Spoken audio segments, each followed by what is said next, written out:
جنگل میں کنویں کے پاس ایک بہت ہی بوڑھا درخت تھا۔ وہ پھل نہیں دیتا تھا، اس کی شاخیں بھی بہت بڑی بڑی ہو گئی تھیں، لیکن کوئی بھی اس کے پاس نہیں جاتا تھا، کوئی بھی پنچھی اس کو نہیں پوچھتا تھا، بس وہ بیچارہ اکیلا ہی بیٹھا رہتا کیونکہ وہ پھل نہیں دیتا تھا۔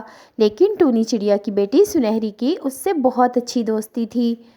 وہ روز اس کے پاس جاتی، اس کے جڑوں میں پانی دیتی کنویں میں سے نکال کے، اور اس سے باتیں کرتی۔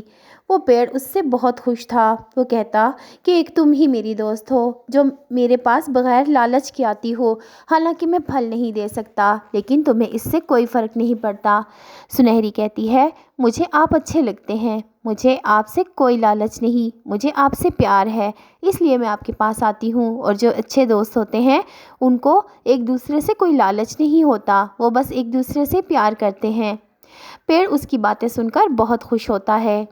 سنہری روز ہی اس کے پاس آتی ہے اور بہت سارا وقت گزارتی ہے۔ جب سنہری گھر جاتی ہے تو اس کی ماں ٹونی کہتی ہے، آج پھر تم گئی ہوگی اسی بوڑھے پیڑ کے پاس جو کہ پھل بھی نہیں دے سکتا۔ سنہری کہتی ہے، ماں ایسی باتیں مت کرو، وہ میرا دوست ہے اور میں دوست کی خلاف کبھی بات نہیں سن سکتی۔ اس کی ماں کہتی ہے، تمہیں کیا پڑی ہے اس کے پاس روز جانے کی؟ اور سنہری کہتی ہے، بس مجھے اچھا لگتا ہے ان سے باتیں کرنا، وہ اتنے اچھے تو ہیں، اتنے پیارے ہیں، اتنی اچھی باتیں کرتے ہیں، اور دیکھا ہے وہ کتنے خوبصورت ہیں، ان کی بڑی بڑی شاخیں ہیں۔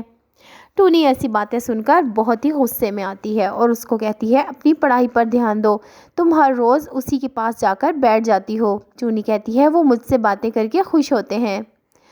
پھر اسی طرح بہت سارے دن گزر جاتے ہیں۔ ایک دن سنہری کو ٹونی کہتی ہے، یہ لو یہ امرود کھاؤ اور جا کر ندی سے پانی پی لینا اور پانی بھر کے بھی لے آنا۔ سنہری کہتی ہے، ٹھیک ہے ماں، میں یہ امرود ندی پر ہی کھا لوں گی اور وہیں سے پانی پی لوں گی اور آپ کے پاس آ جاؤں گی پانی لے کر۔ اور سنہری کو ٹونی کہتی ہے، دیر مت لگانا، جلدی آنا۔ سنہری ندی پر چلی جاتی ہے پانی کا گھڑا لے کر، جو کہ اس کی ماں نے دیا ہوتا ہے کہ بھر کے لے آنا۔ وہاں پر اچانک چنکو بھی آ جاتا ہے، گوری کوی کا بیٹا، اور کہتا ہے، سنہری یہ امرود مجھے دے دو۔ سنہری کہتی ہے، ارے کیوں دوں، مجھے بھوک لگی ہے، میری مما نے دیا ہے، میں یہاں پر کھاؤں گی اور ساتھ ہی پانی پی لوں گی، تمہیں کیوں دوں؟ اور وہ کہتا ہے، نہیں دو گی تو چھین لوں گا۔ سنہری شور مچانے کی کوشش کرتی ہے تو جگو بھاگ جاتا ہے۔ سنہری کہتی ہے، آیا بڑا، اور جگو دور بیٹھ کر سوچتا ہے، بڑی تیز ہے یہ سنہری کی بچی، اس کو تو مزہ چکھانا پڑے گا، کیوں نہ اس کو میں کنویں میں دھکا دے دوں، وہاں پر تو یہ ہر روز جاتی ہے۔ پھر وہ ایک پلان سوچتا ہے اور شور مچاتا ہے، بچاؤ بچاؤ، کوئی ککی کو بچاؤ۔ پھر ٹونی کی بیٹی سنہری کے پاس جا کر چنکو کہتا ہے کہ ککی کنویں میں گر گیا ہے، اور سنہری اس کے پیچھے بھاگتی ہے کہ ککی کو بچا سکے، جو کہ کبوتر کا بیٹا ہوتا ہے۔ کنویں پر پہنچ کر سنہری کہتی ہے، کہاں ہے ککی؟ اور جگو کہتا ہے، ارے اندر گرا ہے نا، اندر ہو کر دیکھو۔ اور سنہری جیسے ہی ککی کو دیکھنے کے لیے اندر دیکھتی ہے تو جگو اس کو دھکا دیتا ہے اور سنہری کنویں میں گر جاتی ہے۔ سنہری وہاں سے آوازیں دیتی ہے، مجھے باہر نکالو، مجھے باہر نکالو، میں یہاں پر ڈوب رہی ہوں۔ لیکن وہاں پر جگو اس کی کوئی بات نہیں سنتا اور خوب ہنستا ہے اور کہتا ہے، دیکھا مجھے امرود نہیں دیا تھا، اب مرو اس پانی میں، کوئی تمہیں بچانے نہیں آئے گا۔ اور وہ خوب اس کو باتیں سناتا ہے اور ہنستا ہے، اور سنہری اندر سے مدد کے لیے پکار رہی ہوتی ہے، لیکن جگو گوری کوی کا بیٹا ہوتا ہے، اس پہ کوئی اثر نہیں ہوتا اور وہ چڑیا کو ایسے ہی چھوڑ کر چلا جاتا ہے۔ شام ہو جاتی ہے، ابھی تک سنہری گھر نہیں آئی ہوتی۔ ٹونی سوچتی ہے، کیا ہوا جو ابھی تک سنہری گھر نہیں آئی، اس نے پہلے تو کبھی اتنی دیر نہیں کی، آج کیا ہو گیا ہے؟ اور یہ سوچ کر وہ وہاں سے اڑتی ہے کہ جا کر پتہ کرے۔ اس کو پتہ ہوتا ہے کہ کبھی کبھی چنکو کے ساتھ وہ کھیلتی ہے۔ وہ جب ندی پر آتی ہے تو اس کا گھڑا ایسے ہی پڑا ہوتا ہے، لیکن سنہری کہیں نہیں ہوتی۔ ٹونی رونا شروع کر دیتی ہے کہ پتہ نہیں سنہری کہاں چلی گئی، پہلے کبھی ایسا نہیں ہوا کہ سنہری بغیر بتائے گئی ہو۔ پھر وہ کوی کے گھر آتی ہے اور کہتی ہے، چنکو کیا تم نے سنہری کو دیکھا ہے؟ چنکو کہتا ہے، نہیں آنٹی، میں نے تو سنہری کو نہیں دیکھا۔ اور سنہری کو گوری کوی نے بھی کہتی ہے کہ میں نے نہیں دیکھا۔ ٹونی تم پریشان مت ہو سکتا ہے ادھر ادھر چلی گئی ہو اور تھوڑی دیر میں واپس آ جائے۔ ٹونی کہتی ہے گوری بہن پہلے کبھی ایسا نہیں ہوا، اور پھر وہ وہاں سے چلی جاتی ہے کہ کیا پتہ سنہری خود ہی واپس آئے۔ اور پھر چنکو کو کہتی ہے گوری چنکو صحیح صحیح بتا، تو نے دیکھا ہے سنہری کو؟ مجھے تیرے منہ سے لگ رہا ہے۔ اور پھر چنکو ساری بات بتاتا ہے کہ اس نے کیسے سنہری کو کنویں میں دھکا دے دیا۔ اور گوری کہتی ہے ہائے ہائے یہ تو نے کیا کیا، کسی کو پتہ چلا تو وہ تجھے مار دیں گے، چلا دیکھیں وہ زندہ ہے کہ نہیں۔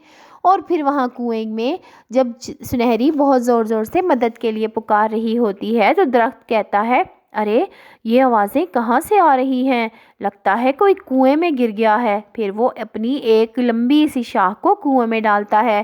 سنہری وہ شاخ پکڑ کے باہر آ جاتی ہے، اسے پتہ چل جاتا ہے کہ یہ بوڑھے درخت کی ہے، اور بوڑھا درخت سنہری کو نکال کر کہتا ہے ارے سنہری یہ تم تھی اس میں، تم کیسے گری؟ اور سنہری ساری بات بتاتی ہے اور کہتی ہے شکریہ دوست تم نے مجھے بچا لیا۔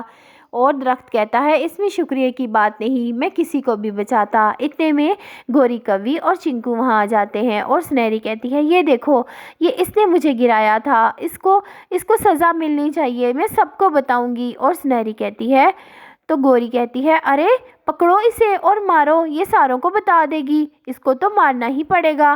اور جیسے ہی کالو اور گوری اور چنکو سنہری کو پکڑنے کے لیے آگے ہوتے ہیں تاکہ اس کو مار دیں، تاکہ وہ کسی کو بتا نہ سکے کہ اس کو چنکو نے مارا تھا، کہ درخت اپنی بوڑھی لمبی شاخ کو ان دونوں کی پٹائی کے لیے نیچے کرتا ہے اور خوب پٹائی کرتا ہے ان کی۔ سنہری ہنس ہنس کے پاگل ہو جاتی ہے اور گوری کوی اور چنکو خوب چیختے ہیں ارے بچاؤ، ارے کوئی چھوڑو، ارے ارے کوئی بچاؤ، اور وہاں سے بھاگ جاتے ہیں۔ سنہری بہت ہنستی ہے اور کہتی ہے دوست آج تم نے میری جان بھی بچائی اور میرے دشمنوں کو خوب سزا دی، میں تمہارا شکریہ کیسے ادا کروں؟ اور درخت کہتا ہے ارے اس میں شکریہ کی کیا بات ہے، دوست ہی دوست کے کام آتے ہیں، تم بھی تو میری اتنی خدمت کرتی ہو۔ پھر سنہری وہاں سے چلی جاتی ہے کہ اس کی ماں اس کا انتظار کر رہی ہوگی۔ شام کو جب وہ وہاں گھر پہنچتی ہے تو اپنی ماں کو ساری بات بتاتی ہے کہ کیسے چنکو نے اسے کنویں میں دھکا دیا اور پھر گوری اور وہ اسے مارنے آئے اور درخت نے اس کو بچا لیا۔ اور سنہری کو اس کی ماں کہتی ہے کہ اچھے دوست واقعی اچھے ہوتے ہیں، مجھے معاف کر دو، میں تمہارے دوست کو برا سمجھتی رہی لیکن آج دیکھو اسی نے تمہاری جان بچائی ہے، واقعی اچھے دوستوں کی کوئی بھی مثال نہیں ہوتی ہے، ٹھیک ہے تم اس سے دوستی رکھو اور کبھی مت چھوڑنا کیونکہ وہ تمہارا سچا دوست ہے۔ اور پھر اسی طرح چنکو کے ساتھ سارے دوستی ختم کر دیتے ہیں اور باقی سب کھیلتے ہیں، اور چنکو دور بیٹھا دیکھتا رہتا ہے کیونکہ وہ ایک برا بچہ ہوتا ہے، اس لیے کوئی بھی اس کے ساتھ نہیں کھیلتا۔ پیارے بچوں بروں کے ساتھ کوئی نہیں کھیلتا اور اچھوں کے ساتھ سب کھیلتے ہیں۔ اگر آپ کو کہانی اچھی لگی تو لائک ضرور کرنا۔